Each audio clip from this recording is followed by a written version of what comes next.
Hi everybody, it's me Shane.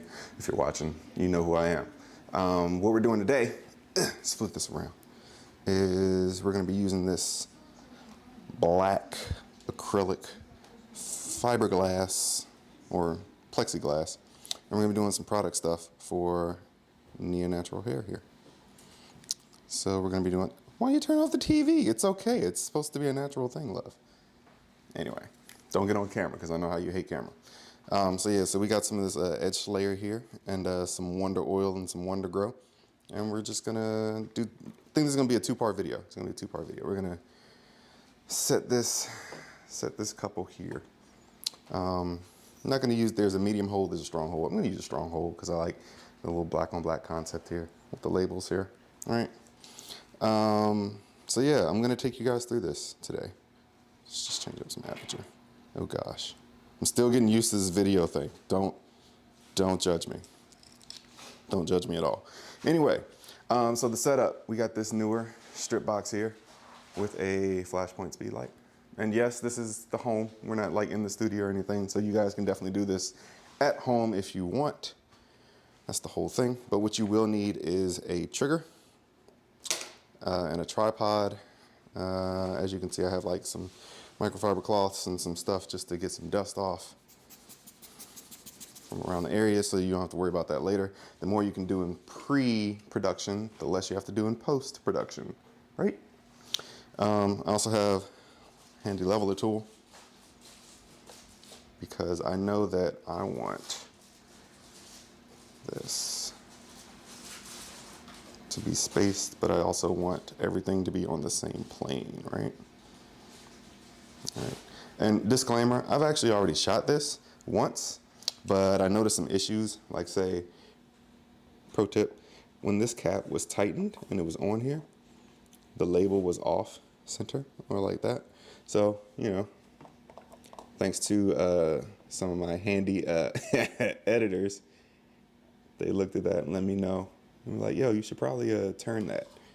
So turn it, make it look nice. Because we are gonna get like a, kind of like this shot, a little top down. And yeah, everything around it's gonna be black. And then we're gonna dress it up in Photoshop. So let's go ahead and grab our camera and test it out.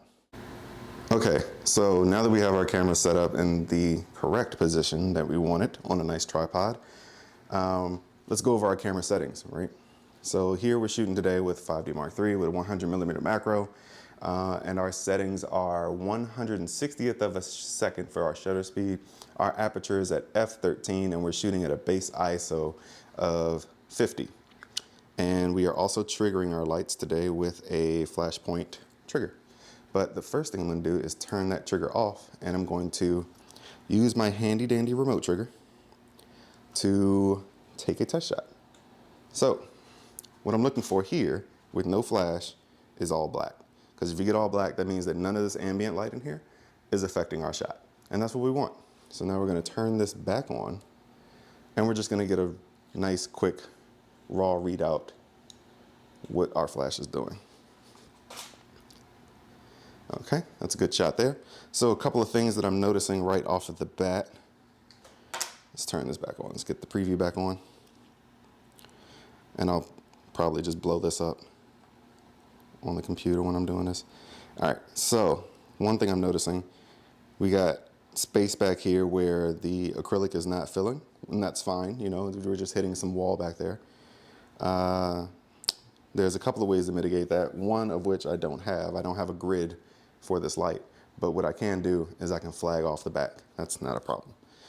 Second thing that I'm noticing is that there is a highlight here that's reflecting from the boxes with the light coming from right to left. So it's bouncing on the box, the white box, and then bouncing back into here, causing a reflection that I don't want. So that means that we're gonna have to composite this shot with the boxes and without the boxes. And we'll go over that in the next video too. Okay, so now let me set you guys down. There are a few other things that I wanna do. I know that that light is kind of harsh.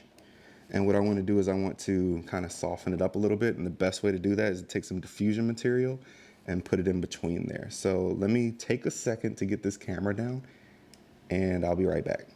All right, and now that we're back, got the camera down. What I'm gonna do is I'm gonna take this. This is like your standard 5-in-1 reflector. It's just outside of the zipper. Open her up, and you got a nice diffusion material on the inside. This is going to soften the light and also let it come through.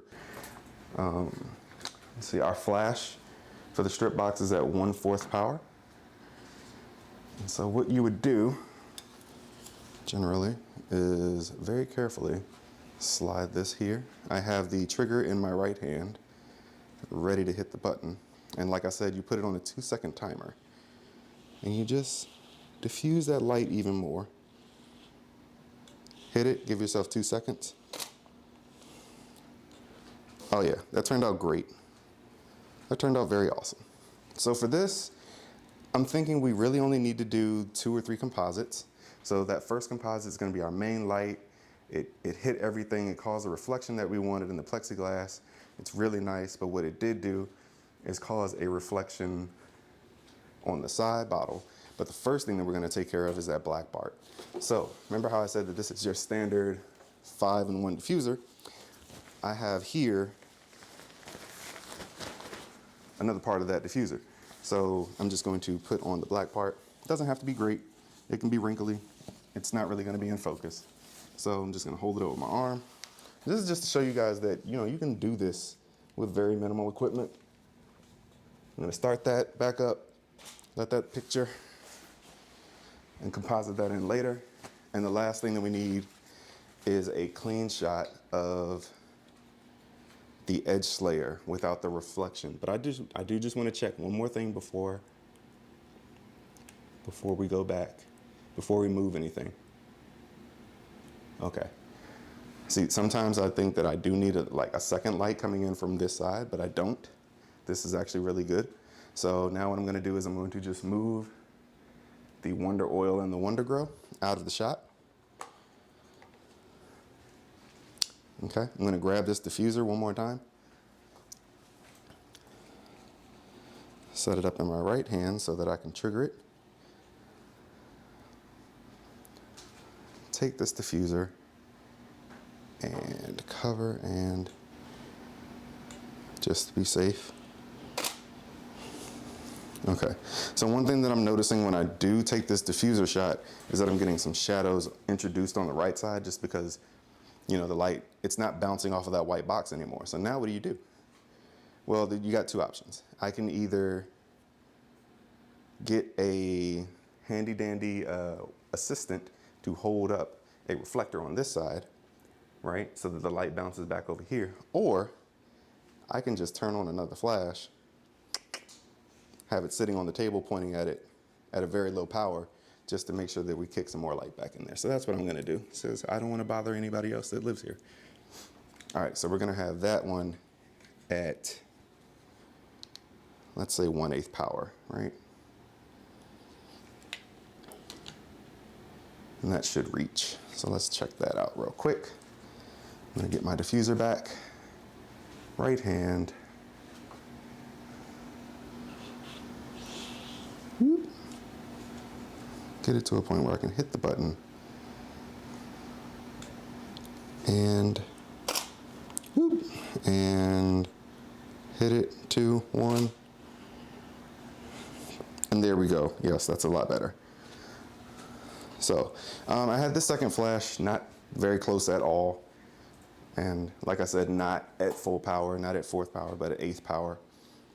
And so what that did was it kicked very nicely on the side. And I think now, when we compare on the camera anyway, side by side, yeah, definitely usable. I like that a lot. Okay. So guys, that's how I shot this. Next thing we're gonna do is we're going to go into Photoshop and I'll show you how to edit this.